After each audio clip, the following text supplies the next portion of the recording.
नमस्कार, जय हिंद, वंदे मातरम। 1971 एक ऐसा युद्ध जिसने दुनिया का नक्शा बदल दिया। एक ऐसा युद्ध जिसने दुनिया का दृष्टिकोण बदल दिया। एक ऐसा युद्ध जिसने रणनीति को नई परिभाषा दी। उस दुनिया बदलने वाले युद्ध में कई ऐसी लड़ाइयां थीं जो नजीर बनी। हम इस सीरीज में 1971 की उन्हीं लड़ाइयों की कहानियां आपको सुनाएंगे। पहली कहानी है भारत पाकिस्तान सीमा में राजस्थान के एक छोटे से पोस्ट लोंगेवाला की और उस पोस्ट पर तैनात 120 मतवालों की, जो रेगिस्तान के वीराने में इस पोस्ट की निगरानी में तैनात थे, जहां दुश्मन की नजर डालने की गुंजाइश ना के बराबर थी। इसीलिए यहां चौकसी तो रहती थी, लेकिन अतिरिक्त तैयारी नहीं। भारतीय फौज का एक बड़ा हिस्सा भारत की पूर्वी सीमा से लगे ईस्ट पाकिस्तान में उलझा था और बाकी सेना जम्मू कश्मीर की सुरक्षा में लगी थी। पाकिस्तान ने सोचा अपने गिरेबान पर पकड़ ढीली करानी है तो कम तैनाती वाली सरहद से भारत में दाखिल हो जाए और इलाके पर कब्जा जमा ले, ताकि पूर्व की भरपाई पश्चिम में हो सके। दूर दूर तक बस रेत ही रेत, ना तो दुश्मन को कोई आड़, ना दुश्मन से हमें कोई आड़। तेज हवाओं में रेतीले टीले भी आज यहाँ तो कल वहाँ, इनका पता रोज बदलता रहता है। यहाँ सरहद पर नज़र रखना एक अलग ही तरह की चुनौती होती है। आमतौर पर इंटरनेशनल बॉर्डर का ये इलाका बॉर्डर सिक्योरिटी फोर्स की देखरेख में रहता है, लेकिन युद्ध के ऐलान के साथ ही भारतीय सेना यहाँ स्थापित हो जाती है। 1971 में भी ऐसा ही हुआ था। लोंगेवाला एक सामान्य सा पोस्ट था, लिहाजा 23 पंजाब की एक कंपनी को जिम्मा दिया गया। राजस्थान में भारत पाकिस्तान के बीच अंतर्राष्ट्रीय बॉर्डर है, यानी यहाँ सरहद को लेकर कोई मतभेद नहीं रहा है। यहाँ जैसलमेर जिले में सबसे लंबी रेतीली सीमा है, जिस पर सबसे महत्वपूर्ण इलाका साधे वाला था। लोंगेवाला पोस्ट पर पंजाब रेजिमेंट की 23वीं बटालियन की अल्फा कंपनी तैनात थी। इसकी अगुवाई कर रहे थे मेजर कुलदीप सिंह चांदपुरी। लोंगेवाला पर किसी तरह का खतरा होगा ये किसी ने नहीं सोचा था। हाँ, वहाँ पोस्ट पर तैनात कंपनी ने एक ऐसी आशंका जताई थी, लेकिन उस समय ये आशंका बेबुनियाद लग रही थी। पाकिस्तान को इस बात का एहसास था कि हिंदुस्तान फौज कभी भी ईस्ट पाकिस्तान की ओर कूच कर जाएगी, और इसीलिए उसने 3 दिसंबर को पश्चिमी सीमा पर एक साथ भारत के 11 अग्रिम एयरफील्ड और रडार स्टेशनों पर आक्रमण कर दिया। पाकिस्तान की 18वीं डिवीज़न के जीओसी जनरल BM मुस्तफ़ा को जिम्मा सौंपा गया भारत सीमा में घुसकर आक्रमण करने का। पाकिस्तान के इस ऑपरेशन का नाम था ऑप लबैक। ब्रिगेडियर तारिक मीर की अगुवाई में 2 बटालियन को आगे निकलना था। वो लोंगेवाला को बाईपास करते और भारत में रामगढ़ तक दाखिल होते। इनके साथ टैंकों का एक स्क्वाड्रन भी होता। दूसरी ओर से ब्रिगेडियर जहांजेब अरबाब की अगुवाई में एक बटालियन को लोंगेवाला पर कब्जा करना था। अंतिम लक्ष्य के तौर पर जैसलमेर एयरबेस पर कब्जा करने की योजना थी, पर आखिरी लम्हे पर ब्रिगेडियर तारिक मीर ने प्लान बदलवा दिया। ब्रिगेडियर तारिक मीर ने लंबे चौड़े ऑपरेशन की जगह एक ही साथ पूरी ताकत से आगे बढ़ने की योजना रखी। तर्क ये कि सीधा पक्का रास्ता वक्त बचाएगा और 2000 पाकिस्तानी सैनिकों को लोंगेवाला जैसे अकेले पोस्ट को नष्ट करने में वक्त नहीं लगेगा। पाकिस्तान का प्लान था कि लोंगेवाला में नाश्ता करेगा, रामगढ़ में लंच और जैसलमेर में डिनर। यूं तो इस साजिश की भनक नहीं थी, पर भारतीय सेना की ताकत है कि हम कभी अति आत्मविश्वास से नहीं बढ़ते और दुश्मन को कम नहीं आंकते। इसीलिए हमारी सतर्कता में कभी कमी नहीं होती। 4 दिसंबर की रात 2nd लेफ्टिनेंट धर्मवीर की अगुवाई में एक पेट्रोल पार्टी गश्त के लिए निकली थी। थार रेगिस्तान के सन्नाटे में उन्हें एक अजीब सी घरघराहट सुनाई दे रही थी। 2nd लेफ्टिनेंट धर्मवीर ने फौरन अपने कमांडिंग अफसर मेजर मदद पहुंचाई भी जाए तो कैसे। फौरी मदद ना मिलने की सूरत में मेजर चांदपुरी के सामने 2 विकल्प रखे गए। मेजर कुलदीप चांदपुरी ने वो चुना जिसने दुनिया के सैन्य इतिहास में वीरता की परिभाषा ही बदल दी। ये एक कठिन फैसला था। सामने थे भारी भरकम हथियारों से लैस 2000 से अधिक पाकिस्तानी सैनिक, करीब 54 T-59 और शर्मन टैंक, और लोंगेवाला के अकेले पोस्ट पर कुल 120 सैनिक, एक जीप पर लगी रिकॉयलेस गन, एक मीडियम मशीन गन और 3 मोटार।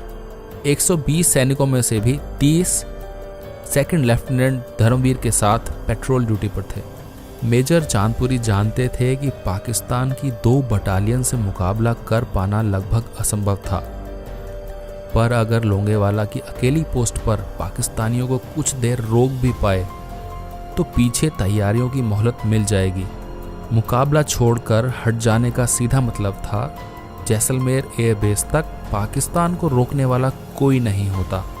मेजर चांदपुरी की पूरी कंपनी दिलेर थी। पीछे हटने का ख्याल भी किसी के जहन में नहीं था।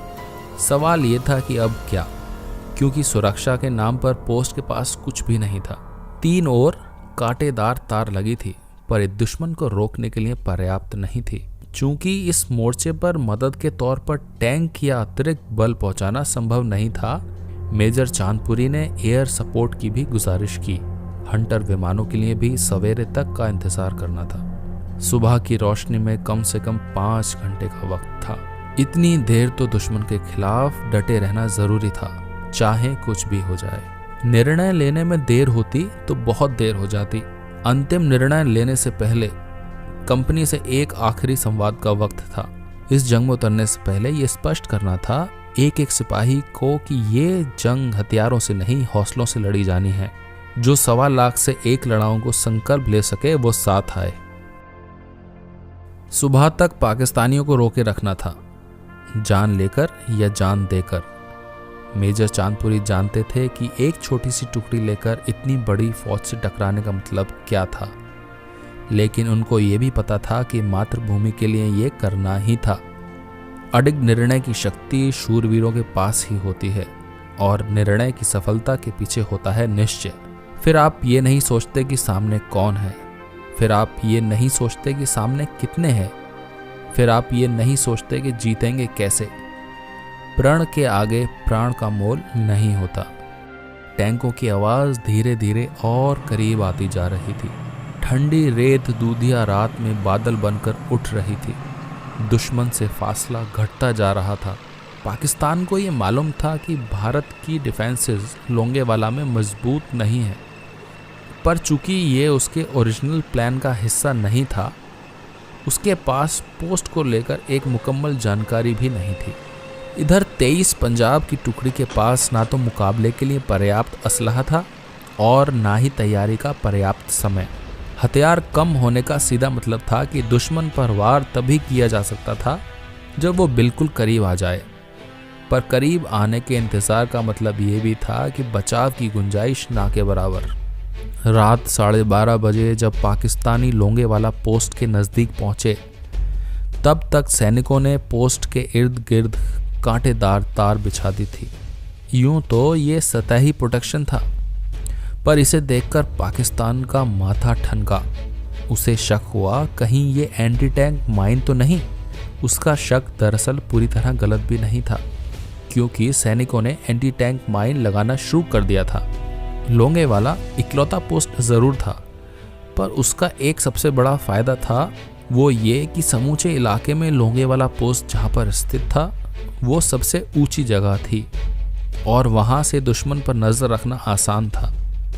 संख्या के हिसाब से ये चिड़िया और बाज की ही लड़ाई थी, और गुरु गोबिंद सिंह से लेकर सारागढ़ी के परमवीरों तक इतिहास तो ऐसे किस्सों से भरा पड़ा है।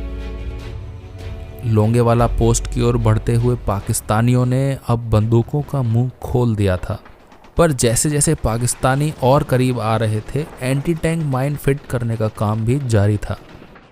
लोंगेवाला पोस्ट की ओर से जवाबी गोलीबारी भी शुरू कर दी गई। रिकॉयलेस गन से सटीक निशाना लगा और पाकिस्तानियों का पहला टैंक ध्वस्त हो गया। आगे बढ़ता हुआ उनका दूसरा टैंक भी माइन की चपेट में आ गया। अब तक पाकिस्तानी पोस्ट के बेहद करीब पहुंच चुके थे। 2 टैंकों का हश्र और पोस्ट के चारों ओर फैली कांटेदार तारों को देखकर उन्हें लगा यहाँ तो पूरी की पूरी माइनफील्ड है। उनकी पूरी फौज वहीं ठिठक गई। इधर लोंगेवाला पोस्ट से भारतीय सैनिक अब उन टैंकों पर निशाना साध रहे थे जिसमें युद्ध के लिए ईंधन रखा था। जैसे ही उनमें गोली लगी वो धधक उठे और पहले से ही चांदनी से रोशन रात और जगमग हो उठी। पाकिस्तानी सैपर अभी भी ये जांच ही कर रहे थे कि कटीली तारों में क्या माइंस बिछी हैं और साथ ही सरहद के भीतर दाखिल होने का दूसरा रास्ता भी टटोल रहे थे। इसी तलाश में उन्होंने पक्की सड़क छोड़ दी और रेत में टैंक उतार दिए। ये गलती पाकिस्तान को सबसे महंगी पड़ने वाली थी। रेत में फंसे पाकिस्तानी टैंक भारत के लिए आसान टारगेट थे। हमारे जाबाजों ने निशाना साध कर एक एक टैंक का सफाया करना शुरू किया और पाकिस्तानी बचने की नाकाम कोशिश में बुरी तरह छटपटा रहे थे। अब तक 12 पाकिस्तानी टैंकों को नष्ट किया जा चुका था। संघर्ष को करीब 5 घंटे हो चुके थे। अपने रथ में सवार होकर सूर्य तेजी से आसमान में आगमन कर चुके थे।